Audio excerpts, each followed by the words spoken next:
Everyone, WhatsApp. I hope आप लोग ठीक होंगे। तो चलिए आज के कहानी को शुरू करते हैं। आर्या ने नदी के किनारे से उठते हुए अपने गीले और अस्त व्यस्त कपड़ों को झाड़ा और उसने हॉली ड्रैगन की ओर देखा। उसके चेहरे पर एक हल्की सी मुस्कान थी। ठीक है, उसने कहा, तो फिर मैं वेपन मास्टर को ही अपना पहला साइड प्रोफेशन चुनती हूँ। हॉली ड्रैगन ने इसकी ओर अपनी ध्यान मग्न आंखों से देखा, फिर उसने सिर हिलाया। आर्या ने अपनी बात पूरी करने के बाद थोड़ी झिझक के साथ कहा, वैसे मुझे तुमसे एक सवाल पूछना था।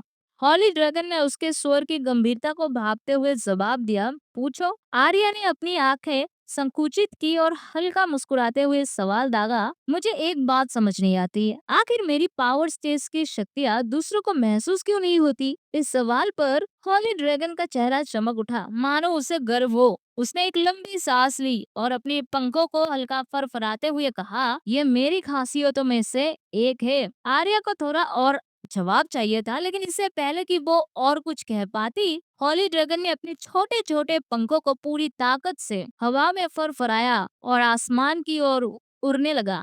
खैर, उसने कहा, मैं थोड़ी देर के लिए देश दुनिया की सैर करने जा रहा हूँ, तब तक तुम वेपन मास्टर की तकनीकें सीखो। आर्या ने उसे आसमान की ओर जाते हुए देखा। उसकी आकृति धीरे धीरे बादलों में विलीन हो रही थी। आर्या ने एक गहरी सांस ली और हल्के से बुदबुदाए, ये भी ना हर बार ऐसे ही गायब हो जाता है। उसने अपना ध्यान वापस अपने काम पर लगाया, गुफा में फैले अपने सामान को समेटा और राजमहल की ओर लौटने के लिए रास्ता पकड़ा। आर्या ने दिन भर के थकान भरे सफर के बाद आखिरकार महल में कदम रखा। उसने चौकसी से इधर उधर देखा, ये सुनिश्चित करते हुए कि किसी ने उसे आते हुए ना देखा हो। फिर वो अपने कमरे में तेजी से दाखिल हुई और दरवाजा बंद कर दिया। कमरे में दाखिल होते ही उसके कदम सीधे शाही बाथरूम की ओर बढ़ी। गंदगी और मलबे में कई दिनों तक फंसे रहने के कारण उसका पूरा शरीर थकान से चूर था। उसने धीरे से नल खोला और ठंडे पानी की धार उसके ऊपर बरसने लगी। शावर के नीचे खड़े होकर उसने अपनी आंखें बंद कर ली। ठंडे पानी की हर बूंद उसके शरीर पर पड़ते ही जैसे बीते दिनों का हर दृश्य याद दिलाने लगी। अपने पुराने जीवन से लेकर इस दुनिया में आने तक की सारी बातें उसकी सोच में घूमने लगी। आर्या ने गहरी सांस ली और धीरे से खुद से कहा, बहुत कुछ ऐसा है जो मुझे जानना है, खास करके मैं इस दुनिया में टेलीपोर्ट कैसे हुई। लेकिन उससे पहले उसने आंखें खोली और शावर के पानी को अपने चेहरे से हटाते हुए कहा, मुझे इस दुनिया में अपनी जगह बनानी होगी। फिलहाल तो मुझे अपनी ताकत और अपने आसपास हो रही चीजों पर ध्यान रखना पड़ेगा। उसने अपने गीले बालों को पीछे किया और पानी की ठंडक को महसूस करते हुए एक पल के लिए सब कुछ भुला देना चाहा। खैर, उसने बुदबुदाया, पहले मुझे ये पता करना होगा कि आखिर में महल से कितने दिन गायब रही। 1 महीना नहीं, शायद उससे भी ज्यादा। इन ख्यालों के साथ वो शावर के नीचे खड़ी रही, ठंडे पानी को अपने थके हुए शरीर को राहत देते हुए महसूस किया। आर्या ने अपने कपड़े ठीक किए और खुद को तरोताजा महसूस करते हुए अपने कमरे का दरवाजा खोला। दरवाजा खोलते ही बाहर खड़ी मैरी लगभग दौड़ते हुए अंदर आ गई। उसकी आंखों में चिंता और चेहरे पर हल्की नाराजगी झलक रही थी। मैरी ने अपनी तेज आवाज में सवालों की झड़ी लगा दी, प्रिंसेस आप ठीक तो है? आपने इतने दिनों तक खुद को कमरे में क्यों बंद रखा? क्या आप मुझसे नाराज है?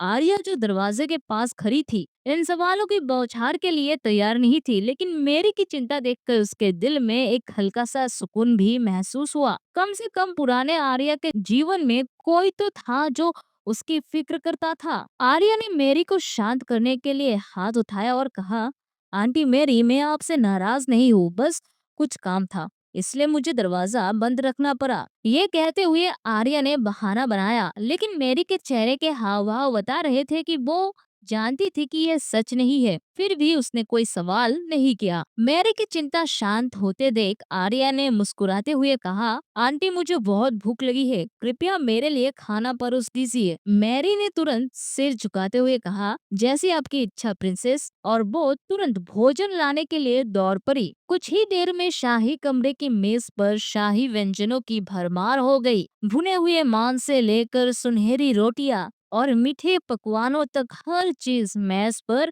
मौजूद थी। आर्या जो सचमुच भूख से बेहाल थी, एक भूखे शेर की तरह खाने पर टूट पड़ी। उसने हर व्यंजन को बड़े चाव से खाया, जैसे वो 2 महीने से भूखी हो। जैसे ही उसने खाने का आखिरी टुकड़ा खत्म किया, उसने अपनी उंगलियां साफ करते हुए मैरी की ओर देखा और पूछा, आंटी मैरी, वैसे मैं कितने दिनों तक कमरे के अंदर थी? मैरी ने सिर झुकाते हुए जवाब दिया, प्रिंसेस, पूरे 2 महीने। ये सुनते ही आर्या का दिमाग घूम गया। उसने मन ही मन खुद से कहा, 2 महीने, ये तो बहुत लंबा समय हो गया। आर्या ने एक गहरी सांस ली और अपने ख्यालों को झटकते हुए कहा, अच्छा तो मुझे बताइए, इन 2 महीनों में महल में क्या हुआ? जैसे ही मैरी ने बोलना शुरू किया, वो किसी तोते की तरह तेजी से बताने लगी, प्रिंसेस, पिछले 2 महीनों में महल में बहुत कुछ हुआ, लेकिन सबसे खास और दुख भरी बात ये है कि 5वें प्रिंस अरविंद को एक अजीब बीमारी हो गई है। बीमारी नहीं है और उसका नाम है खुजाओ। मैरी के मुंह से ये सुनते ही आर्या का चेहरा एक पल के लिए हैरानी में बदल गया, लेकिन अगले ही पल उसकी हंसी निकल गई। उसने तुरंत अपनी हंसी को दबाने की कोशिश की, लेकिन एक हल्की मुस्कान फिर भी रह गई। उसी वक्त उसे अचानक याद आया, पावर स्टेज की प्रैक्टिस से पहले उसने अरविंद को सबक सिखाने के लिए अपने एक खास किड येलो बग को उसके ऊपर छोड़ दिया था।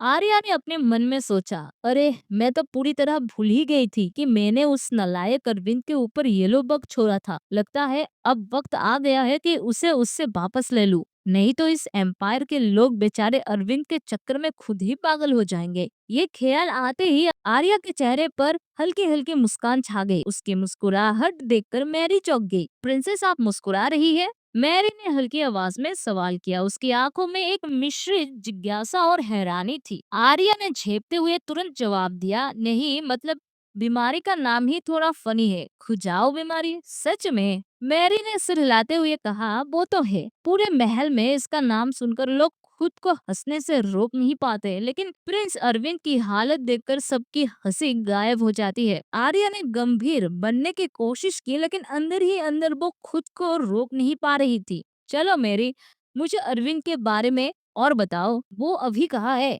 उसने मुस्कुराहट छुपाते हुए पूछा। मैरी ने जल्दी से जवाब दिया, वो अपने कमरे में है। इंपीरियल डॉक्टर्स ने कहा है जब तक उनकी बीमारी का इलाज ना हो तब तक उन्हें महल से बाहर जाने की अनुमति नहीं है। आर्य ने अपने मुस्कान को पूरी तरह काबू में रखते हुए सोचा, ठीक है येलो बग, अब तुम्हें अरविंद से वापस बुलाने का समय आ गया है, वरना ये नाटक और ज्यादा लंबा खींच जाएगा। आर्या ने गहरी सांस ली। आर्या ने धीरे धीरे अपने हाथ से गाउन का किनारा ठीक करते हुए अपनी जगह से उठते हुए कहा, वेल आंटी मेरी, लगता है मुझे 5वें भैया से मिलकर आना चाहिए। आखिर उन्हें इतनी अजीब बीमारी हुई है और उनके बहन होने के नाते अगर मैं नहीं जाऊंगी तो ये तो महल की नई गॉसिप बन जाएगी। मैरी ने सिर झुकाते हुए जवाब दिया, ठीक है प्रिंसेस, मैं भी आपके पीछे पीछे चलती हूँ। आर्या ने हल्की मुस्कान दी और फिर दोनों कमरे से बाहर निकलकर महल के गलियारों की ओर बढ़ गई। महल के गलियारे जैसे ही पीछे छूटते गए, आर्या ने अपनी चाल में थोड़ी नफासत डाली, जैसे किसी शाही हस्ती को करना चाहिए। रास्ते में दीवारों पर टंगे राजसी चित्र और झूमरों की रोशनी हर तरफ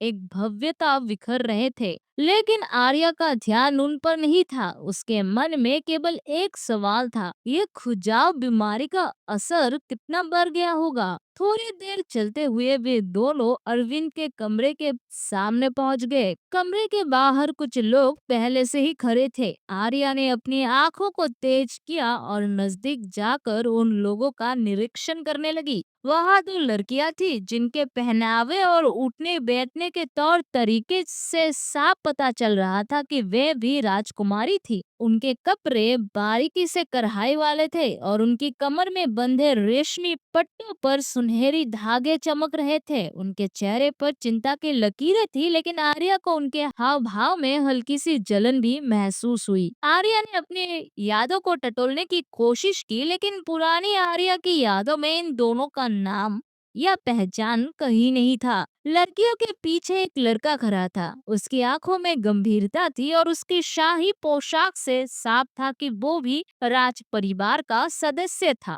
तो ये पुराने आर्य के भाई बहन होंगे, आर्या ने मन ही मन सोचा। वो आत्मविश्वास से आगे बढ़ी और लड़कियों के करीब पहुंचकर रुक गई। आर्या बहाव चुपचाप खड़ी थी, अपने चेहरे पर एक हल्का सा शांत भाव लिए हुए। तभी एक लड़की जिसने नीला रंग के शाही कपड़े पहने थे उसकी ओर देखते हुए थोड़े सख्त लहजे में बोली, तुम आर्या हो ना? आर्या ने उसके स्वर को भापते हुए लेकिन अपनी आवाज में नरमी बनाए रखते हुए कहा, जी मैं ही हूँ, लेकिन आप कौन? लड़की ने अपनी आंखों में एक हल्की झुंझुलाहट के साथ जवाब दिया, तुम मुझे नहीं जानती। इससे पहले कि आर्या कुछ कह पाती, मैरी तुरंत बीच में बोल पड़ी, माफ कीजिए चौथी प्रिंसेस। छोटी प्रिंसेस आर्या बचपन से ही बीमार थी और उन्हें अपने भाई बहनों के बारे में ज्यादा कुछ मालूम नहीं है। आर्या ने जैसे ही मेरी के मुंह से चौथी प्रिंसेस सुना, उसके दिमाग में एक हल्की सी याद कौन थी। उसे उस ड्राइवर की बात याद आई जिसने उसे हॉली ड्रैगन एम्पायर की चौथी प्रिंसेस नीलाक्षी जिंदल के बारे में बताया था। इस ख्याल के साथ आर्या ने संयम होकर कहा, क्या आप प्रिंसेस नीलाक्षी है? आर्या के सामने खड़ी वो खूबसूरत प्रिंसेस जो आर्या से थोड़ी लंबी थी, अपनी आंखों में एक ठहरी हुई दृढ़ता लिए मुस्कुराई और बोली, हाँ मैं ही हूँ, लेकिन तुमने मेरे बारे में पहले से ही कैसे जान लिया?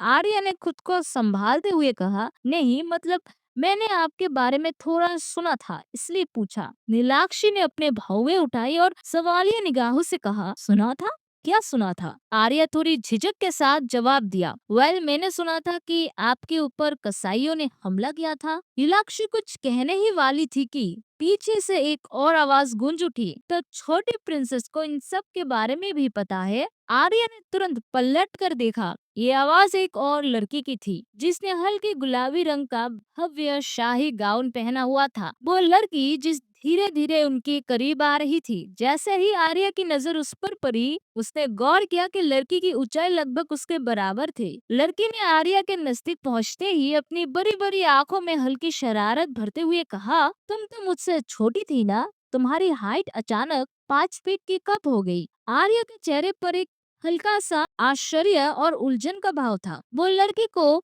ऊपर से नीचे तक देखने लगी, मानो उसकी बातों को समझने की कोशिश कर रही हो। आर्या ने अपनी अनजानेपन को छुपाने की कोशिश करते हुए हल्का सा मुस्कुराया, लेकिन उसकी आंखें तुरंत मैरी की तरफ मुड़ गई। उसके चेहरे के भाव साफ साफ कह रहे थे कि प्लीज मेरी मदद करो। तो दोस्तों, क्या मेरी आर्या की इस स्थिति में मदद कर पाएगी और उसे सही तरीके से जवाब देने का संकेत दे पाएगी? कि आर्या को वेपन मास्टर बनने की अपनी योजना को आगे बढ़ाने के लिए महल से सहयोग मिलेगा? आपका क्या ख्याल है? कमेंट में जरूर बताना। तो और जो भी चैनल के मेंबरशिप को लेना चाहते हैं तो ले सकते हैं और इस कहानी को जो आगे के एपिसोड है वो एंजॉय कर सकते हैं। मिलते हैं अगले एपिसोड में, तब तक के लिए बाय बाय। और हाँ, एक बात गौर करने की है कि अगर कोई contracted wife needs to work hard को पढ़ना चाहते हैं तो नीचे लिंक है, आप जाके पढ़ सकते हैं। एंड वैसे आपको वीकली एपिसोड्स मिलते रहेंगे, लेकिन अगर कोई अभी के अभी आर्य जनी के सारे एपिसोड्स को सुनना चाहते हैं तो सुन सकते हैं। तो तब तक अपना ख्याल रखिएगा। मिलते हैं अगले वीडियो में। Bye bye.